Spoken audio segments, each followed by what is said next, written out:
If you want to silence all notifications on your iPhone 16 or 17 at night, then go to settings here, go to focus, open it, go to sleep. From here you have to go to schedule, select next schedule.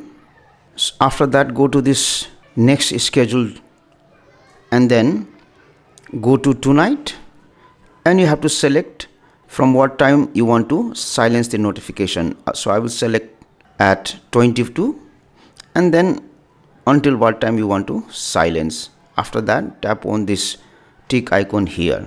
Now tap on this schedule. Now if there is an alarm in between this time period, you can disable the alarm here. After that again tap on this tick icon here. So once it will be around 10 p.m. at night, the sleep mode will be automatically scheduled and your iPhone will be silenced for the night.